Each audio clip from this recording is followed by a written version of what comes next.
अगर मेरी हत्या हुई तो असली दोषी अखिलेश यादव। पूजा पाल ये बात कब कही, कहाँ कही, क्यों कही, ये आपको बता रहा हूँ। हिंदुस्तान की रिपोर्ट के अनुसार मुख्यमंत्री उत्तर प्रदेश योगी आदित्यनाथ की तारीफ करने के बाद पिछले हफ्ते समाजवादी पार्टी से निकाली गई विधायक पूजा पाल ने पहले सीएम योगी और कल ही डिप्टी सीएम केशव प्रसाद मौर्य से मुलाकात की थी। अब उन्होंने सपा प्रमुख अखिलेश यादव को एक पत्र लिखकर खूब सुनाया है। 2 पन्ने के लंबे चौड़े पत्र में पूजा पाल ने कई चुभने वाले सवाल अखिलेश यादव से पूछे हैं। यह भी लिखा है कि सपा के लोग अब उन्हें धमकियां दे रहे हैं, कि नहीं, पूजा पाल को धमकियां दे रहे हैं, लेकिन अब उन्हें मौत से भी डर नहीं लगता। बड़ी निडरता से कह रही हैं, अब उन्हें मौत से डर नहीं लगता। साथ ही लिखा है कि अगर मेरी हत्या होती है तो वास्तविक दोषी समाजवादी पार्टी और अखिलेश यादव को माना जाए। बहुत बड़ी बात लिखती कि अगर मेरी हत्या होती है तो असली दोषी समाजवादी पार्टी अखिलेश यादव को ही माना जाए। पूजा पाल ने कहा कि एक बेकसूर विधवा, अनाथ, अति पिछड़े वर्ग की बेटी को समाजवादी पार्टी के लोग किस किस तरह की गंदी गंदी गालियां सोशल मीडिया पर देते हैं, यहाँ तक कि जान से मारने की भी धमकियां दी जाती हैं। किंतु मैंने अपना वास्तविक लक्ष्य प्राप्त कर लिया है। मेरे पति के हत्यारों को सजा मिल गई है। अब मुझे मौत भी मिले तो भी गर्व ही होगा। अब मुझे मौत मिले तो गर्व ही होगा। कहा कि आपने मुझे जिस तरह बीच रास्ते में अपमानित कर मरने के लिए छोड़ दिया है, जिससे समाजवादी पार्टी के अपराधी अनुयायियों का मनोबल बहुत बढ़ गया है, इसलिए संभव है मेरे पति की तरह मेरी हत्या हो जाए। इसलिए क्या संभव है कि मेरे पति की तरह मेरी भी हत्या हो जाए। पूजा पाल ने कहा कि निष्कासन का दर्द, इतने बड़े बड़े दर्द सहने के बाद मुझे बहुत छोटा लगता है। यानी जो पार्टी से निकाला गया है, ये दर्द जो मैंने बड़े बड़े दर्द सहे, उससे ये छोटा लगता है। सपा की ओर से शिवपाल यादव ने कहा था कि पूजा पाल का आप कभी विधायक नहीं बन सकती। यानी शिवपाल यादव ने कहा है कि वो पूजा पाल अब कभी विधायक नहीं बन सकती। इसका भी जवाब दिया है, कहा है मुझे उत्तर प्रदेश की जनता और अपने इस पाल समाज के लोगों का पूरा भरोसा है। हमारा समाज हमारी शक्ति बनेगा और मैं फिर लड़ूंगी, फिर जीतूंगी। ये उनका विश्वास, इनका पूजा पाल का। आगे कहती है, सपा में पिछड़े, दलित और दूसरे दर्जे के नागरिक हैं। सपा में पिछड़े और दलित दूसरे दर्जे के नागरिक हैं। ऐसा क्यों? ये कहती हैं, पूजा पाल ने कहा है कि मैं विपरीत परिस्थितियों में संघर्ष करके बिना सपा के सहयोग के ही 2 बार विधायक बनी। 2 बार बिना सपा के सहयोग से विधायक बनी, लेकिन किसके सहयोग से बनी, ये चीज़ उन्होंने नहीं कहा। 2 बार पहले विधायक बसपा की ताकत पे बनी थी, बसपा के सहयोग से बनी थी। बसपा ही इनको राजनीति में लाई। चलो, उनका नाम नहीं लिया, बसपा से पूर्व मायावती का। उन्होंने इनको जो जो मदद की है वो शायद ये भूल गई है। खैर, ये जाने और उनका काम जाने। आगे लिखती है, 2 बार बिना सपा के सहयोग से 2 बार विधायक बनी। मेरे पति के हत्यारों को पहले की सरकारों द्वारा संरक्षण दिया जाता रहा। आपके यानी अखिलेश यादव के आने के बाद हमें आपके कार्य व्यवहार से ऐसा आभास हुआ कि अपराधियों के विरुद्ध आप हम जैसे पिछड़े और गरीब लोगों को भी न्याय दिला सकते हो।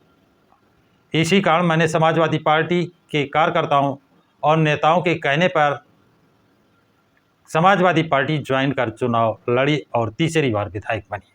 यानी मुझे लगा था कि आप मुझे न्याय दिला सकते हैं, इसलिए मैंने समाजवादी पार्टी में आए, समाजवादियों के कहने पर, और चुनाव लड़ी और तीसरी बार विधायक बन गई। जब मैं समाजवादी पार्टी में कार्य करने लगी तो मुझे एहसास होने लगा कि यहाँ पिछड़े, अति पिछड़े और दलित सब दूसरे दर्जे के नागरिक हैं। ये बहुत बड़ी बात कह रही है। कहती हैं, जब मैं समाजवादी पार्टी पहले तो सुन रहे थे, बहुत अच्छी थी, सुना था, लेकिन जब आकर पार्टी ज्वाइन करके पार्टी में काम करने लगी तो मुझे लगा, आभास हुआ कि यहाँ पे पिछड़े, अति पिछड़े और दलित दूसरे दर्जे के नागरिक हैं। पहले दर्जे के नागरिक तो मुस्लिम ही हैं। पहले दर्जे के नागरिक कौन है? मुस्लिम ही हैं, क्योंकि मुस्लिम ही थे जिन्होंने पूजा पाल की पति की हत्या की थी। वो चाहे जितने बड़े अपराधी हों, उनको सम्मान देना, उनको ताकत देना, उनकी शक्ति बढ़ाना समाजवादी पार्टी की पहली प्राथमिकता है।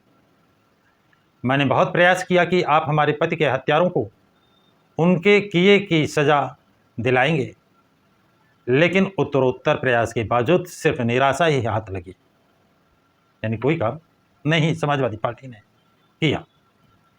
भाजपा में अपराधियों को मिलती है सज़ा, ये कहना है पूजा पाल का। उन्होंने लिखा है कि भारतीय जनता पार्टी में चाहे जितना बड़ा अपराधी हो उसे सज़ा दी जाती है, ऐसा एहसास हमको होने लगा, और जिसका परिणाम हम और संपूर्ण उत्तर प्रदेश वासियों ने देखा। जब मेरे पति के हत्यारे व उनके परिवार वालों को दंड मिला तो समाजवादी पार्टी और सैफई परिवार के प्रत्येक सदस्य ने मेरे पति के हत्यारों के पक्ष में सदन से सड़क तक आवाज़ बुलंद की। यानी कितना बड़ा आरोप है ये पूजा पाल का कि जब उनके पति के हत्यारों को, उनके परिवार के लोगों को सज़ा मिलने लगी, दंड मिलने लगा, तो समाजवादी पार्टी और सैफई परिवार के प्रत्येक सदस्य ने मेरे पति के हत्यारे के पक्ष में सदन से लेकर सड़क तक आवाज़ बुलंद की। इस कारण मुझे आपकी नीतियों से भरोसा उठ गया। इसके कारण मेरा समाजवादी पार्टियों की नीतियों से भरोसा उठ गया, कथनी करनी में अंतर पाया। आपने मुझे पार्टी से निष्कासित कर दिया है। कम से कम एक बार मेरे द्वारा पार्टी के भीतर किए गए गुनाहों की जानकारी देते हुए हमारा पक्ष भी मांगा जाना चाहिए था। जायज़ है। जब मैं अपने ऊपर आपके द्वारा लगाए गए आरोपों का जवाब आपको भेजती तो दोनों पक्षों आपके निष्कासन के कारण और उस पर हमारा जवाब उत्तर प्रदेश की जनता कम से कम देखती। बिल्कुल ठीक कहती हैं, दोनों के जवाब सुनती तो निर्णय ले पाती कि क्या सचमुच आप संपूर्ण पीडीए के संरक्षक हो या सिर्फ पिछड़ों और दलितों को छलने का काम समाजवादी पार्टी कर रही है। यानी पिछड़ों को और दलितों को छलने का काम कौन कर रहा है? पूजा पाल के अनुसार समाजवादी पार्टी कर रही है। अब आगे कहती है भाजपा को वोट देने का जुर्म, यानी मुझे पार्टी से निकाला गया। आगे वो क्या कहती हैं देखिए। पूजा पाल ने पूछा कि यदि आपने मुझे भारतीय जनता पार्टी के राज्यसभा के प्रत्याशी को वोट देने के कारण पार्टी से निष्कासित किया है, तो मैं पूछना चाहती हूं कि हमारे निष्कासन के बाद अभी आपने कॉन्स्टिट्यूशनल क्लब दिल्ली के चुनाव में खुद भारतीय जनता पार्टी प्रत्याशी को वोट दिया है। बहुत बड़ा आरोप। आपने खुद किसको वोट दिया है? भारतीय जनता पार्टी के प्रत्याशी को। ये अखिलेश यादव पे आरोप है। तो आप हमें इस बात की सज़ा कैसे दे सकते हैं? कहती हैं, आप प्रश्न खड़ा करती हैं, जब आपने कॉन्स्टिट्यूशनल क्लब में भारतीय जनता पार्टी के प्रत्याशी को वोट दिया है तो आप मुझे सज़ा कैसे दे सकते हैं? मेरा वोट देना गुनाह दिखता है, और जब वही गुनाह आपकी पत्नी खुद भारतीय जनता पार्टी को कॉन्स्टिट्यूशनल क्लब में वोट देकर आती है तो वो गुनाह नहीं होता है। आपकी पत्नी और आपकी पूरी पार्टी ने भारतीय जनता पार्टी को वोट दिया है। बहुत बड़ी बात कह रहे हैं कि आपकी पत्नी और आपकी पूरी पार्टी ने भारतीय जनता पार्टी को वोट दिया है। कई बार ऐसे अवसर आए जब आपने कभी कांग्रेस को वोट दिया व दिलाया, कभी बसपा को वोट दिया और दिलाया। आपने अपने स्वार्थ में अपनी सैफई प्राइवेट लिमिटेड कंपनी को बढ़ाने के लिए दूसरे दलों को वोट दिलाकर और देकर समर्थन किया। अगर आप अपने स्वार्थ में ऐसा कर सकते हो तो 9 दिन की विवाहिता बेटी विधवा हो गई और उसको किसी ने यदि न्याय दे दिया और हमने इतने बड़े काम के बदले में न्याय देने वाले को सिर्फ धन्यवाद दे दिया तो मुझे पार्टी से निकाल दिया जाता है, जबकि ये भारतीय संस्कृति का हिस्सा है। तो साथियों, पूजा पाल ने अपनी बात तो कही है कि उन्होंने भारतीय जनता पार्टी के राज्यसभा चुनाव में भारतीय जनता पार्टी के प्रत्याशी को वोट दिया, जिसके कारण आपने मुझे पार्टी से निकाल दिया। इसी का प्रत्युत्तर वो देते हैं कि आपकी पत्नी ने कॉन्स्टिट्यूशनल क्लब दिल्ली में आपकी पत्नी डिम्पल यादव ने भारतीय जनता पार्टी को वोट दिया है। आपकी पार्टी के लोगों ने वोट दिया है। उनको ये अधिकार कैसे है? जिन्होंने खुद वोट दिया है वो मुझे कैसे निकाल सकते हैं? इसके साथ एक आरोप कि अगर मेरी हत्या होती है तो उस हत्या का जिम्मेदार समाजवादी पार्टी के अखिलेश यादव, समाजवादी पार्टी के अध्यक्ष अखिलेश यादव होंगे। ये उन्होंने अपने लिखित उसमें पत्र में आरोप लगाया है। तो साथियों, इस संबंध में आपकी क्या राय है?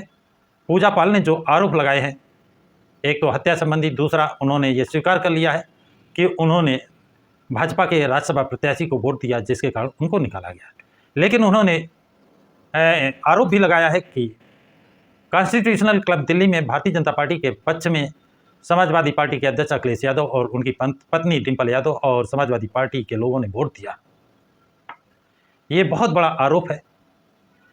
तीसरी बात, उन्होंने कहा है कि समाजवादी पार्टी में पिछड़े और दलित दूसरे दर्जे के आदमी माने जाते हैं, उनकी हैसियत दूसरे दर्जे की है। सैफई परिवार की निगाह में पिछड़े और दलित दूसरे दर्जे के आदमी हैं, दूसरे दर्जे की उनकी हैसियत है। तो आप लोग पूजा पाल के विचारों से, उनके मत से कितना सहमत हैं? कमेंट बॉक्स में कमेंट्स जरूर लिखें तथा इस वीडियो को लाइक और शेयर करें।